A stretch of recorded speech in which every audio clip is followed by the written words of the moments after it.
सतनाम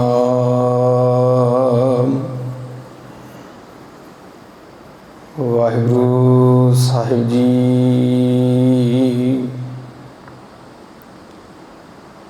तू सुल्तान कहा हामिया,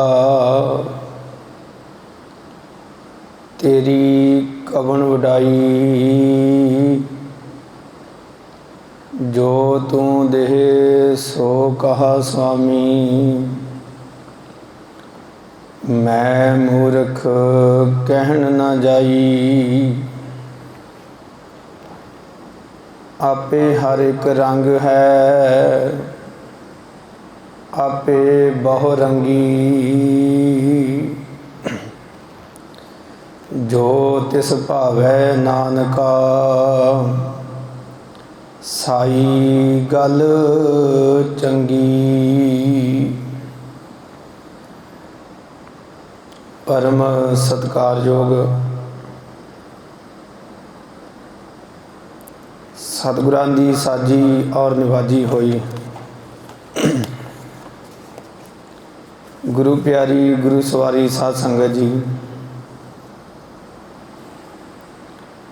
सतगुरु पातशाह जी ने बड़ी अपार कृपा बख्शिश की है। ये अमृत वेले का सुभागा समा सानू सारिਆਂ ਨੂੰ बख्शिया है। अमृत वेले सतगुरु पातशाह जी के चरणों विच हाज़री भर के लाहे प्राप्त कर रहे हाँ। सतगुरु पातशाह जी के दर्शन दीदार,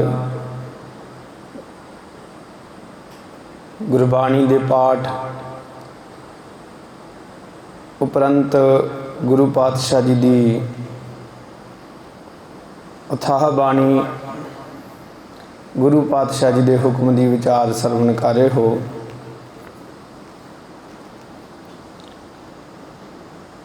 जिथे भी सतगुरु पातशाह जी का हुक्म होवे,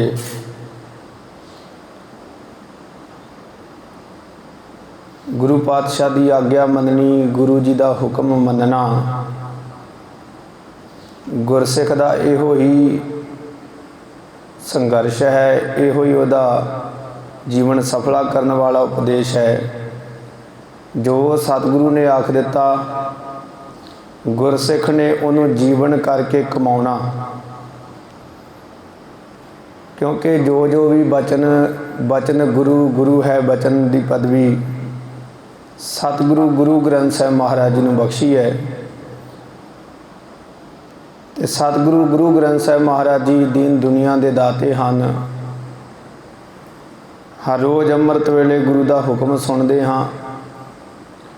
जो हुक्म पातशाह जी का हुंदा है, उन्होंने सारा दिन कमाउण का यतन गुरसिख करता है। इस तरह कलगीधर पातशाह जी महाराज नदेड़ की धरती ते जद पहुँचे, जदों सतगुरु पातशाह जी ने अपने पंज भूतक शरीर नूं त्याग के जोत जिहड़ी है वो गुरु ग्रंथ साहिब महाराज जी दे विच प्रवेश करनी है। ते शरीर दे अंतले समय सतगुरु पातशाह जी महाराज जी ने गुरसिखां नूं 52 बचन आखे सन। 52 हुक्म कलगीधर पातशाह जी ने गुरसिखां दे उपर कीते सन। समय समय ते हर पातशाही ने अपने हुक्म अपने बचन गुरसिखां नूं आखे, ते गुरसिखां ने वो बचन जिहड़े सन लिख लए। जो जो बचन सतगुरु गुरु नानक पातशाह ने आखे, गुरसिखां ने लिखे। पहली पातशाही तो लैके 5 पातशाहियां तक की बाणी गुरु ग्रंथ साहिब महाराज जी दे विच दर्ज की गई। फिर कलगीधर पातशाह जी ने गुरु तेग बहादुर महाराज जी दे बचन जिहड़े सन वो भी गुरु ग्रंथ साहिब महाराज जी दे विच दर्ज किए। कहण तो भाव जदों भी गुरु पातशाह जी तो पासों गुरसिखां ने अंतले समय बेनती की कि महाराज जी तुसीं ये 5 भूतक शरीर त्याग देना है, तो गुरसिखां नूं की हुक्म है। जे गुरु अमरदास पातशाह जी अगे सिखां ने बेनती की तो महाराज जी ने अंतले शब्दों में आख्या सी, अंते सतगुर बोलिया मैं पिछे कीर्तन करे हो निर्वाण जीओ। बाबा सुंदर जी ने शब्द लिख लए, लिखती रूप में रख लए, तो फिर सतगुरु गुरु ग्रंथ साहिब महाराज जी के अंदर दर्ज किए गए। इदा ही नादेड़ की धरती ते कई गुरसिख महाराज जी के चरणों च बैठे ने। जिस वेले पंज भूतक शरीर कलगीधर पातशाह जी ने त्याग देना संगत जी, तो जोत जिहड़ी है गुरु ग्रंथ साहिब महाराज जी दे विच प्रवेश करनी है। उस वेले गुरसिखां की बेनती करन ते गुरु पातशाह जी ने सानू 52 हुक्मां की दात बख्शी है, जो सिख जगत अंदर बहुत प्रचलित हैं। तो हर गुरसिख नूं वो हुक्मां बारे पता होना चाहिए है। तो कोशिश करनी है, गुरसिख वो ही है जिहड़ा गुरु का बचन कमावे। जिहड़ा गुरसिख गुरु का बचन नहीं कमाउंदा संगत जी, वो गुरु का सिख नहीं है। बचन कमाउण वाले नूं ही गुरसिख आख्या जाता है, जो गुरु की सिक्ख्या ते चलण वाला गुरसिख होवे। उस वेले समय ते बहुत महापुरख कई गुरसिख विराजमान सन, जिन्हां दे विचों बहुत ही सत्कारयोग बाबा राम कौर जी, जो कि बाबा बुढ़ा साहब जी दे पड़पोतरे सन। कलगीधर पातशाह जी दे 52 हुक्म संगत जी उन्होंने कलम बंद कर लए सन, लिख लए सन कि आने वाले समय विच गुरसिखां दे काम आउणगे। वो 52 हुक्मां दी विचार जिहड़ी है आपां निरंतर हुण उन्हां दी विचार आरंभ करनी है। सो आओ गुरु पातशाह जी पासों आग्या लईए। कोशिश करनी है कल्ले कल्ले हुक्म नूं ध्यान दे नाल सुनना है, तो गुरु पातशाह कृपा करन अपने हुक्मां दी विचार आप करवाउण। आओ हुण सतगुरु पातशाह महाराज जी दे पवित्र हुक्मां दी विचार आरंभ करिए। सतगुरु पातशाह जी ने पहला हुक्म किया है कि भाई किरत धर्म की करनी। ये कलगीधर पातशाह जी का पहला हुक्म है कि जिहड़ी किरत है वो धर्म की करनी है। किरत की है? जो आपां काम काज करते हाँ, मेहनत करते हाँ, वो धर्म की कमाई करनी है। धर्म की किरत तो भाव है कि 10 नौहां की किरत करनी है, अपने हक सच की किरत करनी है। हक सच की किरत ही धर्म की किरत है। किसी का हक नहीं खाना। वेखो जदों आपां 10 नौहां की किरत कमाई नहीं करांगे तो रोटी खाण वास्ते कोई हल तो कढ़ना पैंदा है। जदों खुद नहीं मेहनत करांगे, खुद कमाई नहीं करांगे, फिर आपां दूजियां दा हक खो खो के खावांगे।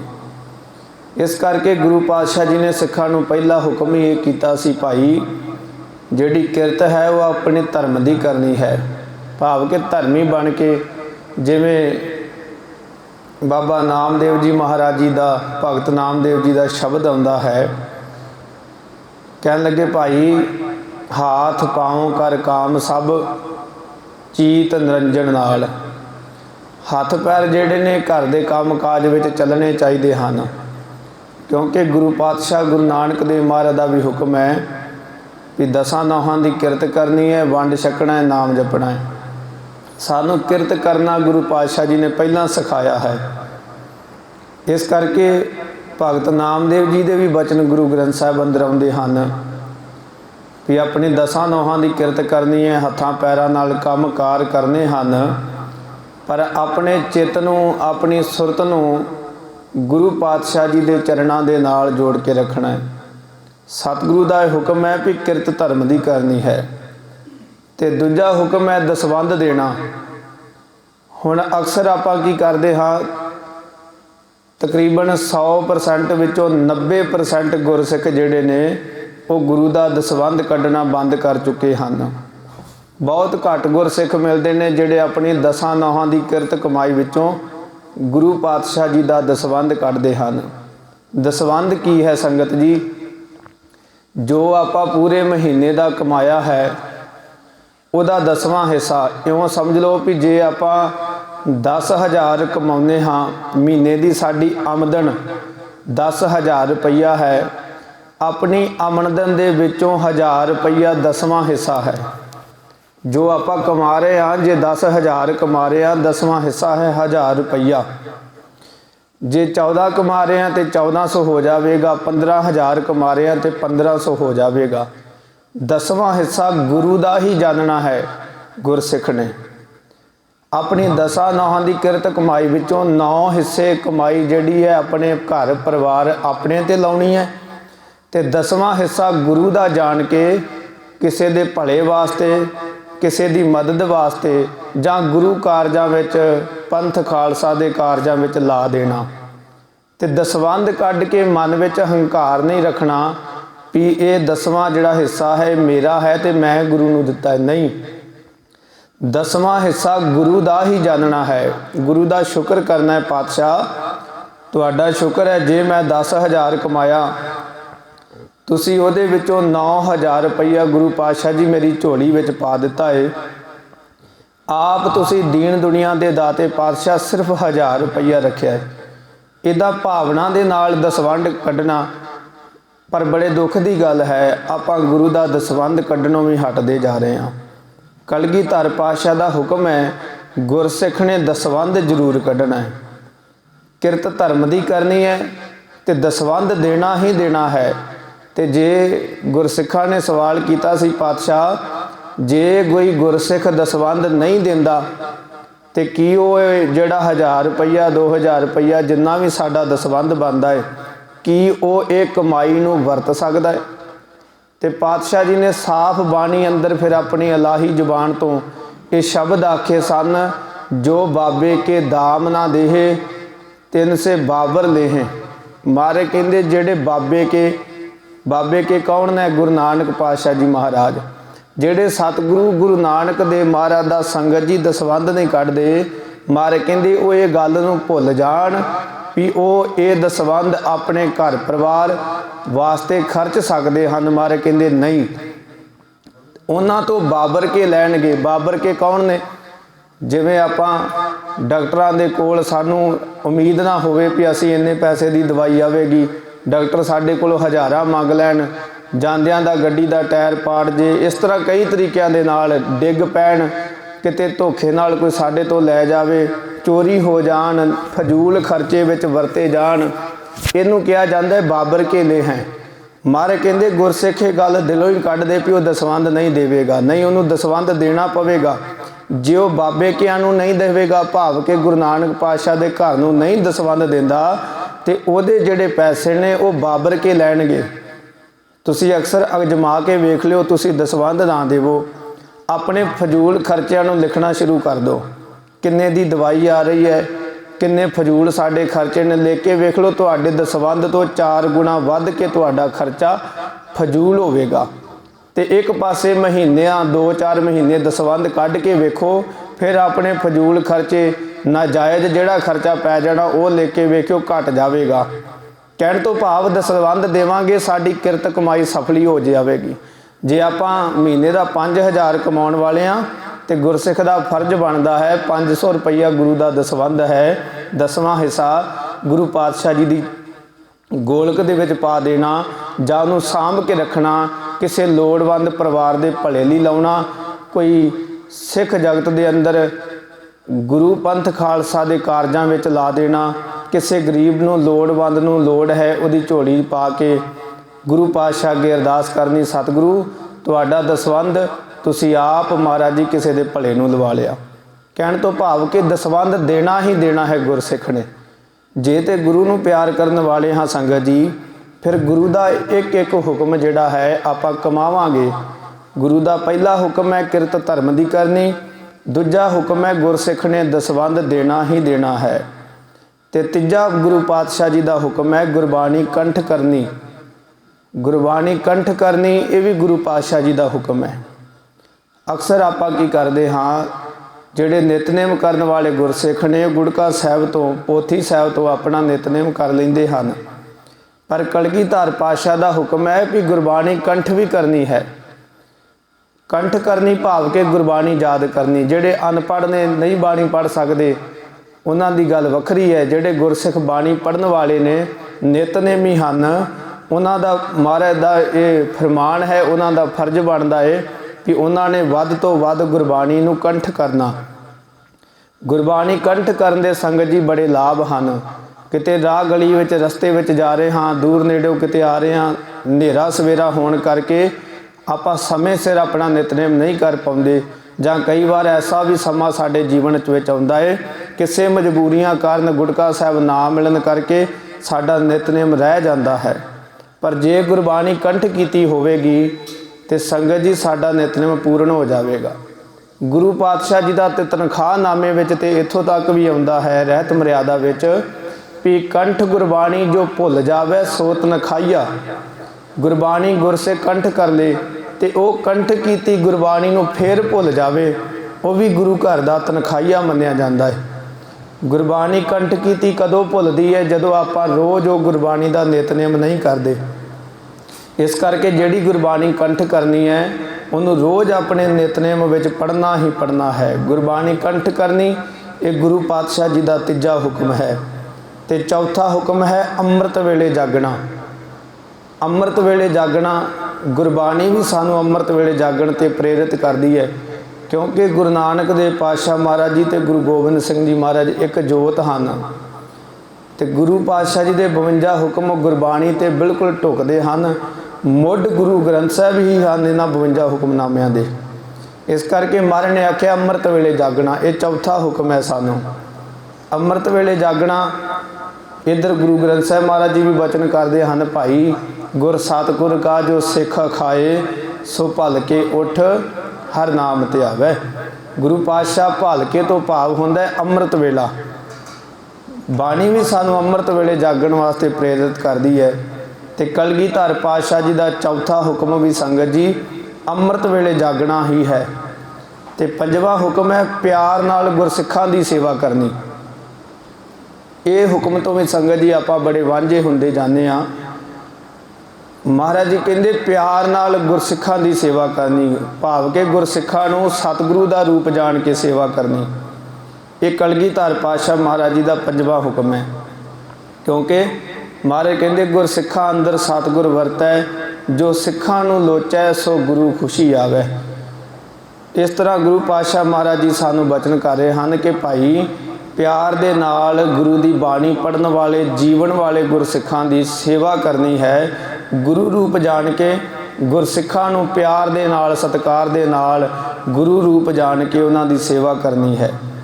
ਗੁਰਸਿੱਖਾਂ ਦੀ ਸੇਵਾ ਕਰਨੀ, ਪਿਆਰ ਦੇ ਨਾਲ ਗੁਰਸਿੱਖਾਂ ਦੀ ਸੇਵਾ ਕਰਨੀ, ਇਹ ਕਲਗੀਧਰ ਪਾਤਸ਼ਾਹ ਜੀ ਦਾ ਪੰਜਵਾਂ ਹੁਕਮ ਹੈ।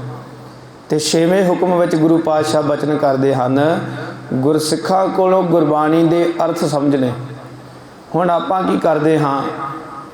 ਗੁਰੂ ਪਾਤਸ਼ਾਹ ਜੀ ਨੇ ਗੁਰਸਿੱਖਾਂ ਕੋਲ ਹੀ ਕਿਉਂ ਆਖਿਆ? ਹੁਣ ਬਾਣੀ ਦੇ ਅਰਥ ਤੇ ਕੋਈ ਵੀ ਕਰ ਸਕਦਾ ਹੈ, ਕੋਈ ਵੀ ਪੜ੍ਹ ਸਕਦਾ ਹੈ। ਸਕੂਲੀ ਪੜ੍ਹਾਈ ਪੜ੍ਹ ਕੇ, ਗਿਆਨੀਆਂ ਦੀਆਂ ਡਿਗਰੀਆਂ ਕਰਕੇ ਜਿਹੜੇ ਅੱਜ ਕੱਲ੍ਹ ਪ੍ਰਚਾਰ ਕਰਦੇ ਹਨ, ਉਹ ਜੀਵਨ ਪੱਖੋਂ ਸੰਗਤ ਜੀ ਬਹੁਤ ਉਹਨਾਂ ਦਾ ਘੱਟ ਜੀਵਨ ਹੋਣ ਕਰਕੇ ਉਹ ਅੱਖਰੀ ਗਿਆਨ ਚੁੱਕੀ ਫਿਰਦੇ ਹਨ, ਕਿਤਾਬੀ ਗਿਆਨ ਚੁੱਕੀ ਫਿਰਦੇ ਹਨ, ਪਰ ਜੀਵਨ ਵਿੱਚ ਕਮਾਈ ਨਹੀਂ। ਗੁਰੂ ਪਾਤਸ਼ਾਹ ਦਾ ਹੁਕਮ ਇਹ ਹੈ ਕਿ ਗੁਰਸਿੱਖਾਂ ਕੋਲੋਂ ਗੁਰਬਾਣੀ ਦੇ ਅਰਥ ਸਮਝਣੇ।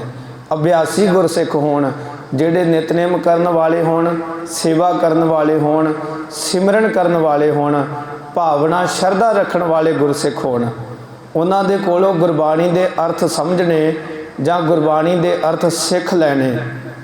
ਤੇ ਸਤਵਾਂ ਹੁਕਮ ਹੈ ਪੰਜ ਕਕਾਰਾਂ ਦੀ ਰਹਿਤ ਨੂੰ ਪਰਪੱਕ ਰੱਖਣਾ। ਪੰਜ ਕਕਾਰ ਕਿਹੜੇ ਨੇ? ਕੇਸ, ਕੰਘਾ, ਕੜਾ, ਕਛਹਿਰਾ, ਕਿਰਪਾਨ।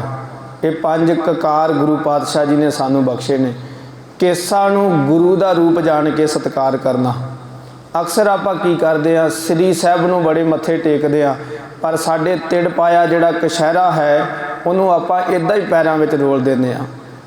ਸੰਗਤ ਜੀ ਹੈ ਤੇ ਕਛਹਿਰਾ ਵੀ ਕਕਾਰ ਹੀ ਹੈ ਨਾ ਪੰਜਾਂ ਕਕਾਰਾਂ ਵਿੱਚੋਂ। ਜਿੰਨਾ ਸਤਿਕਾਰ ਕੇਸਾਂ ਦਾ ਕਰਨਾ ਹੈ ਉਨਾ ਹੀ ਸਤਿਕਾਰ ਕਛਹਿਰੇ ਦਾ ਕਰਨਾ, ਸ੍ਰੀ ਸਾਹਿਬ ਦਾ ਕਰਨਾ, ਕੜੇ ਦਾ ਕਰਨਾ, ਕੰਘੇ ਦਾ ਕਰਨਾ, ਬਰਾਬਰ ਸਤਿਕਾਰ ਕਰਨਾ ਹੈ। ਪੰਜ ਕਕਾਰਾਂ ਦੀ ਰਹਿਤ ਨੂੰ ਪਰਪੱਕ ਰੱਖਣਾ, ਭਾਵ ਕਿ ਪੰਜਾਂ ਕਕਾਰਾਂ ਨੂੰ ਆਪਣੀ ਜਾਨ ਤੋਂ ਵੀ ਵੱਧ ਕੇ ਸਾਂਭ ਕੇ ਰੱਖਣਾ। ਅਕਸਰ ਆਪਾਂ ਇੱਕ ਬਹੁਤ ਕਈ ਗੁਰਸਿੱਖ ਐਸੇ ਹੁੰਦੇ ਹਨ ਜਿਨ੍ਹਾਂ ਨੂੰ ਜਾਣੇ ਅਣਜਾਣੇ ਵਿੱਚ ਇਹ ਉਹਨਾਂ ਤੋਂ ਭੁੱਲ ਹੁੰਦੀ ਹੈ। ਰਾਤ ਵੇਲੇ ਸੌਣ ਵੇਲੇ ਆਪਣੀ ਸ੍ਰੀ ਸਾਹਿਬ ਲਾ ਕੇ ਕਈ ਰੱਖ ਦਿੰਦੇ ਹਨ। ਕਈ ਜੰਗਲ ਪਾਣੀ ਜਾਣ ਵੇਲੇ ਆਪਣੀ ਸ੍ਰੀ ਸਾਹਿਬ ਜਿਹੜੀ ਹੈ ਸਰੀਰ ਦੀ ਕਿਰਿਆ ਕਰਨ ਵੇਲੇ, ਇਸ਼ਨਾਨ ਕਰਨ ਵੇਲੇ ਲਾ ਕੇ ਪਰੇ ਰੱਖ ਦਿੰਦੇ ਹਨ। ਇਹ ਵੀ ਸੰਗਤ ਜੀ ਗਲਤ ਹੈ, ਮਰਿਆਦਾ ਨਹੀਂ ਹੈ ਦੀ।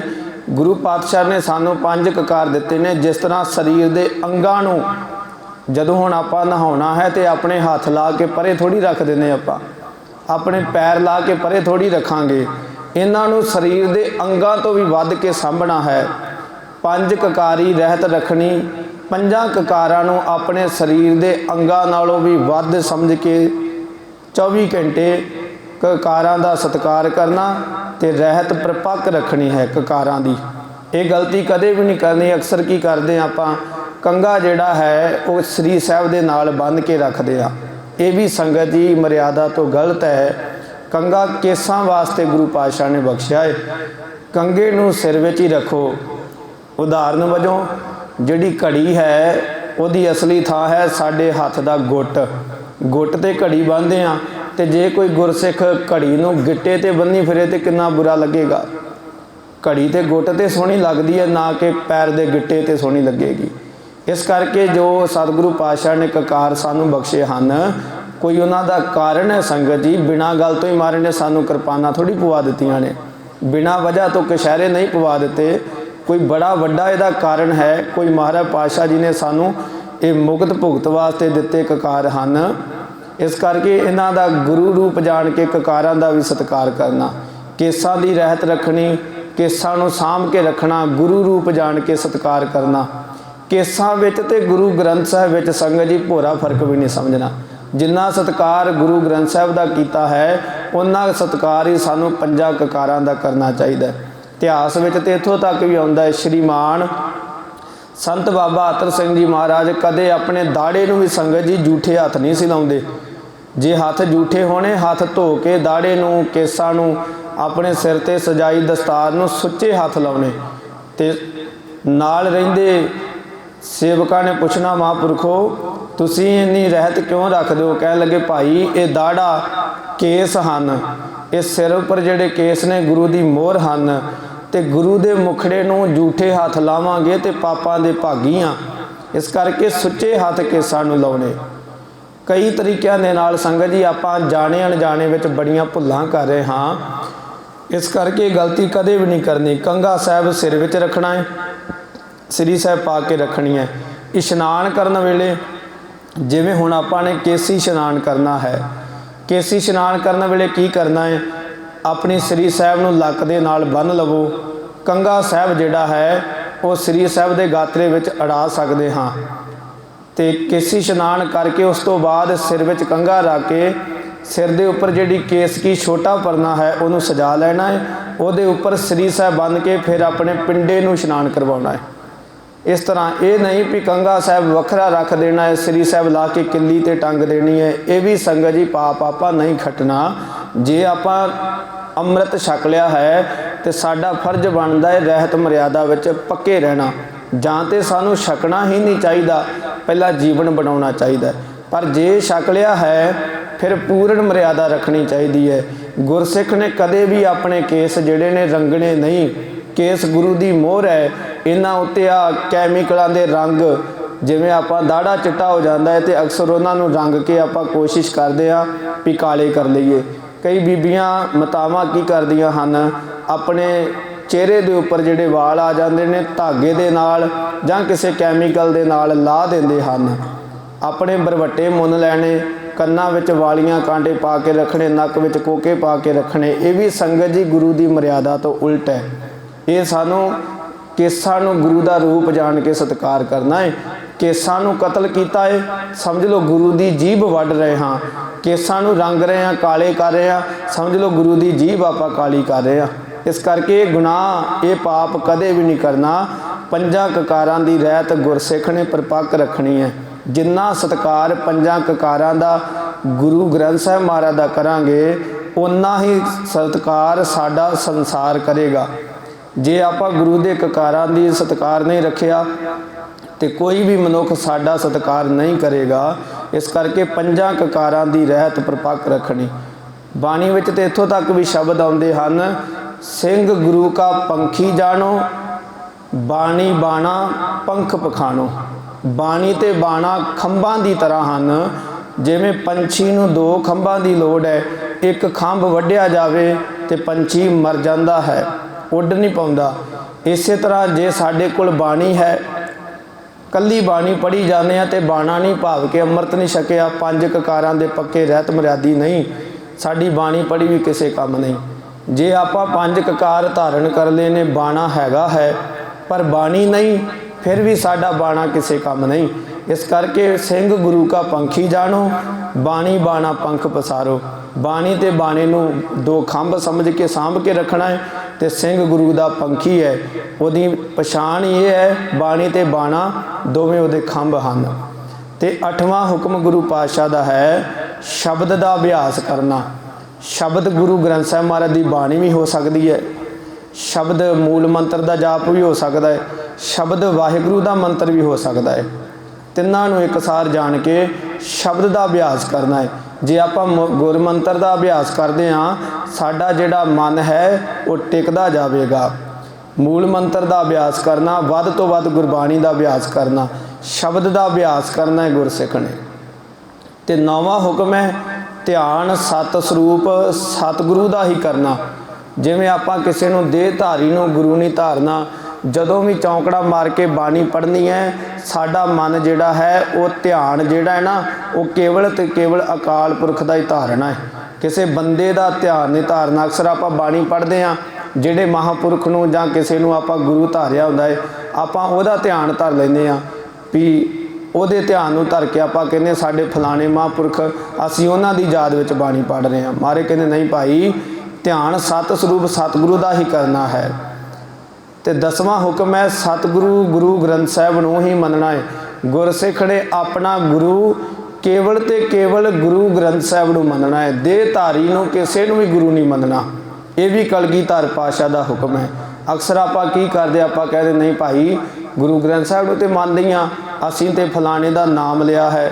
ਕੋਈ ਕਹਿੰਦਾ ਹੈ ਵੀ ਅਸੀਂ ਫਲਾਣੇ ਦਾ ਨਾਮ ਲੈ ਲਿਆ, ਕੋਈ ਕਹਿੰਦਾ ਫਲਾਣੇ ਦਾ ਨਾਮ ਲੈ ਲਿਆ। ਨਹੀਂ, ਨਾਮ ਕੇਵਲ ਤੇ ਕੇਵਲ ਵਾਹਿਗੁਰੂ ਗੁਰਮੰਤਰ ਦਾ ਹੀ ਲੈਣਾ ਹੈ।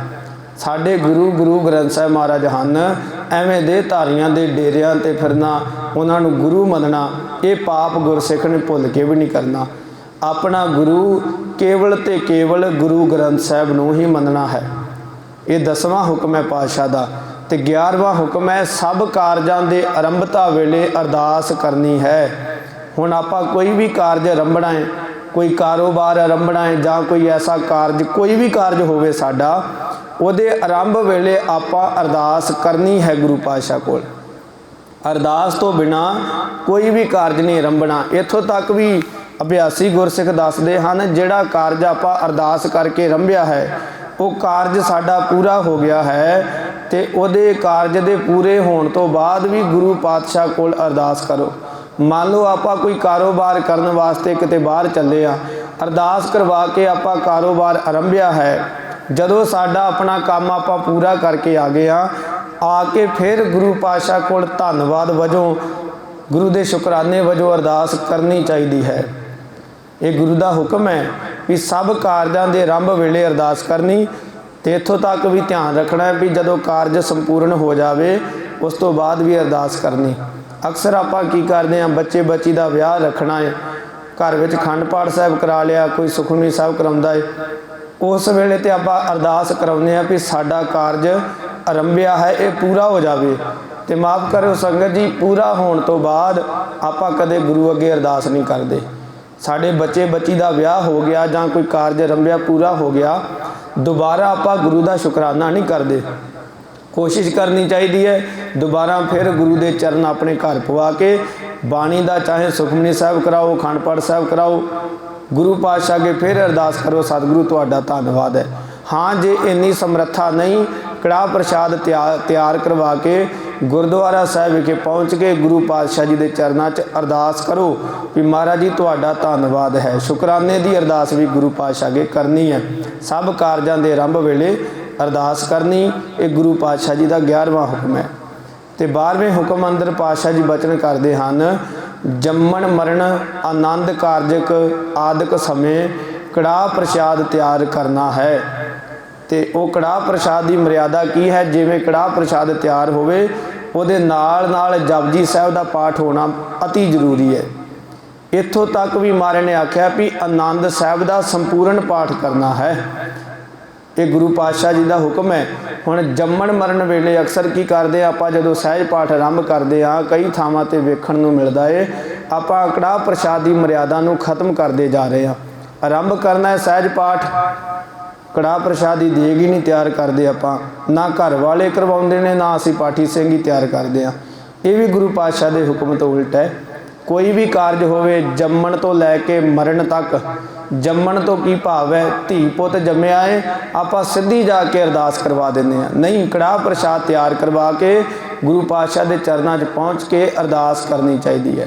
ਕੜਾਹ ਪ੍ਰਸ਼ਾਦ ਜ਼ਰੂਰੀ ਹੈ ਸੰਗਤ ਜੀ, ਗੁਰੂ ਨੂੰ ਭੋਗ ਲਵਾਉਣਾ ਪ੍ਰਸ਼ਾਦ ਨੂੰ ਅਤੀ ਜ਼ਰੂਰੀ ਹੈ, ਕਿਉਂਕਿ ਸ਼ਹੀਦਾਂ ਸਿੰਘਾਂ ਦਾ ਪਹਿਰਾ ਰਹਿੰਦਾ ਗੁਰੂ ਪਾਤਸ਼ਾਹ ਦੀ ਹਜ਼ੂਰੀ ਵਿੱਚ। ਤੇ ਖਾਲਸੇ ਦੀ ਇੱਕੋ ਹੀ ਖੁਰਾਕ ਹੈ। ਮਹਾਰਾਜ ਦਾ ਹੁਕਮ ਹੈ, ਭਾਈ ਦੇਗ ਤੇਗ ਜਗ ਮੈਂ ਦੋਊ ਚੱਲੈ, ਰਾਖ ਆਪ ਮੋਹਿ ਔਰ ਨਾ ਦਲੈ। ਮਹਾਰਾਜ ਕਹਿੰਦੇ ਸੰਸਾਰ ਵਿੱਚ ਖਾਲਸਾ ਦੋ ਹੀ ਚੀਜ਼ਾਂ ਚਲਾਉਂਦਾ ਹੈ, ਇੱਕ ਦੇਗ ਤੇ ਦੂਜੀ ਤੇਗ। ਦੇਗ ਤੋਂ ਭਾਵ ਕੜਾਹ ਪ੍ਰਸ਼ਾਦ ਵੀ ਹੈ, ਦੇਗ ਤੋਂ ਭਾਵ ਗੁਰੂ ਕਾ ਲੰਗਰ ਵੀ ਹੈ। ਖਾਲਸੇ ਨੇ ਦੋ ਹੀ ਚੀਜ਼ਾਂ ਚਲਾਈਆਂ ਨੇ, ਦੇਗ ਤੇ ਤੇਗ। ਇਸ ਕਰਕੇ ਖਾਲਸੇ ਦੀ ਖੁਰਾਕ ਹੈ ਦੇਗ। ਕੜਾਹ ਪ੍ਰਸ਼ਾਦ ਤਿਆਰ ਕਰਨਾ ਹੈ, ਚਾਹੇ ਬੱਚੇ ਦੇ ਜਨਮ ਦਾ ਹੋਵੇ, ਚਾਹੇ ਕਿਸੇ ਮਰੇ ਦਾ ਹੋਵੇ, ਆਨੰਦ ਕਾਰਜ ਕੋਈ ਵੀ ਸਮਾਂ ਇੱਦਾਂ ਦਾ ਹੋਵੇ ਜਦੋਂ ਅਰਦਾਸ ਕਰਾਉਣੀ ਹੈ, ਕੜਾਹ ਪ੍ਰਸ਼ਾਦ ਤਿਆਰ ਕਰਨਾ। ਤੇ ਕੜਾਹ ਪ੍ਰਸ਼ਾਦ ਤਿਆਰ ਕਰਨਾ ਹੈ, ਚਾਸਨੀ ਪੈਣ ਤੋਂ ਪਹਿਲਾਂ ਮਿੱਠਾ ਪੈਣ ਤੋਂ ਪਹਿਲਾਂ ਕੋਸ਼ਿਸ਼ ਕਰਨੀ ਹੈ ਕਿ ਸ੍ਰੀ ਜਪਜੀ ਸਾਹਿਬ ਜੀ ਦਾ ਪਾਠ ਸੰਪੂਰਨ ਕਰ ਦੇਣਾ ਹੈ ਤੇ ਆਨੰਦ ਸਾਹਿਬ ਦਾ ਸੰਪੂਰਨ ਪਾਠ ਕਰਨਾ ਹੈ। ਪੁਰਾਤਨ ਮਰਿਆਦਾ ਮੁਤਾਬਕ ਇੱਥੋਂ ਤੱਕ ਆਉਂਦਾ ਹੈ ਕਿ ਜਿਵੇਂ ਆਪਾਂ ਕੀ ਕਰਦੇ ਹਾਂ, ਗੁਰੂ ਦੀ ਹਜ਼ੂਰੀ ਵਿੱਚ ਕੜਾਹ ਪ੍ਰਸ਼ਾਦ ਲਿਆ ਕੇ ਰੱਖ ਦਿੰਦੇ ਹਾਂ, 6 ਪੌੜੀਆਂ ਆਨੰਦ ਸਾਹਿਬ ਪੜ੍ਹਿਆ ਜਾਂਦਾ ਹੈ, ਅਰਦਾਸ ਹੋ ਜਾਂਦੀ ਹੈ। ਨਹੀਂ, ਕੜਾਹ ਪ੍ਰਸ਼ਾਦ ਦੀ ਮਰਿਆਦਾ ਸੰਪੂਰਨ ਸ੍ਰੀ ਆਨੰਦ ਸਾਹਿਬ ਜੀ ਦਾ ਪਾਠ ਹੈ। ਹਾਂ, ਰਾਗੀ ਸਿੰਘ ਕੀਰਤਨ ਕਰ ਰਹੇ ਹਨ ਜਾਂ ਗੁਰੂ ਪਾਤਸ਼ਾਹ ਜੀ ਦੀ ਹਜ਼ੂਰੀ ਵਿੱਚ ਭੋਗ ਪੈ ਕੇ ਹਟਿਆ ਹੈ, ਉਦੋਂ 6 ਪੌੜੀਆਂ ਸੰਗਤ ਦੀ ਹਜ਼ੂਰੀ ਵਿੱਚ ਪੜ੍ਹੀਆਂ ਜਾਂਦੀਆਂ ਹਨ, ਉਹ ਠੀਕ ਹੈ। ਪਰ ਜੋ ਕੜਾਹ ਪ੍ਰਸ਼ਾਦ ਦੀ ਮਰਿਆਦਾ ਹੈ, ਪਾਠੀ ਸਿੰਘ ਕੜਾਹ ਪ੍ਰਸ਼ਾਦ ਦਾ ਤਿਆਗ ਕਰਕੇ ਜਿਵੇਂ ਜਪਜੀ ਸਾਹਿਬ ਦਾ ਪਾਠ ਕੀਤਾ ਹੈ, ਇੱਦਾਂ ਹੀ ਨਾਲ ਆਨੰਦ ਸਾਹਿਬ ਜੀ ਦਾ ਸੰਪੂਰਨ ਪਾਠ ਕਰਨਾ ਹੈ। ਤੇ 13ਵਾਂ ਹੁਕਮ ਗੁਰੂ ਪਾਤਸ਼ਾਹ ਦਾ ਹੈ, ਜਦ ਤੱਕ ਕੜਾਹ ਪ੍ਰਸ਼ਾਦ ਸੰਗਤ ਜੀ ਸੰਗਤ ਵਿੱਚ ਵਰਤ ਰਿਹਾ ਹੈ। ਅਕਸਰ ਆਪਾਂ ਕੀ ਕਰਦੇ ਹਾਂ, ਕੜਾਹ ਪ੍ਰਸ਼ਾਦ ਸਾਡੇ ਹੱਥਾਂ 'ਤੇ ਆਉਣ ਦੀ ਦੇਰ ਹੈ, ਨਾਲ ਦੀ ਨਾਲ ਖਾ ਕੇ ਮੂੰਹ 'ਤੇ ਹੱਥ ਫੇਰਨ ਲੱਗ ਪੈਂਦੇ ਆ। ਨਹੀਂ, ਇਹ ਵੀ ਗਲਤ ਹੈ। ਗੁਰੂ ਦਾ ਹੁਕਮ ਹੈ ਵੀ ਜਦ ਤੱਕ ਕੜਾਹ ਪ੍ਰਸ਼ਾਦ ਵਰਤੇ, ਦੇਗ ਵਰਤੇ, ਸੰਗਤ ਨੇ ਅਡੋਲ ਬੈਠੇ ਰਹਿਣਾ ਹੈ। ਅਡੋਲ ਬਹਿਣ ਤੋਂ ਭਾਵ ਕੀ ਹੈ? ਕੜਾਹ ਪ੍ਰਸ਼ਾਦ ਮਿਲ ਗਿਆ, ਉਹਨੂੰ ਸਾਂਭ ਕੇ ਰੱਖੋ।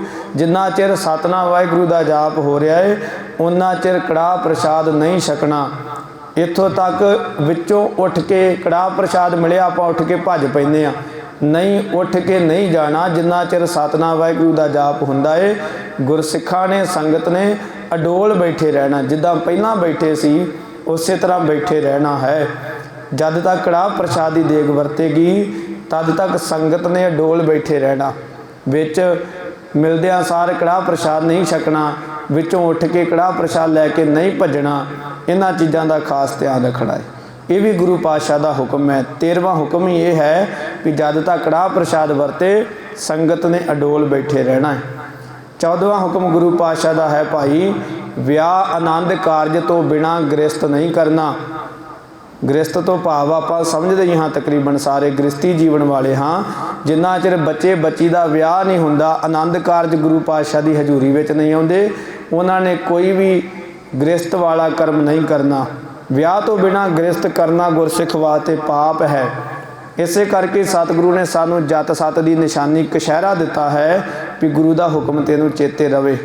ਇਹ 14ਵਾਂ ਹੁਕਮ ਹੈ ਵੀ ਵਿਆਹ ਆਨੰਦ ਕਾਰਜ ਤੋਂ ਬਿਨਾਂ ਗੁਰਸਿੱਖ ਨੇ ਜਾਂ ਗੁਰਸਿੱਖ ਬੱਚੀ ਨੇ ਗ੍ਰਸਤ ਨਹੀਂ ਕਰਨਾ।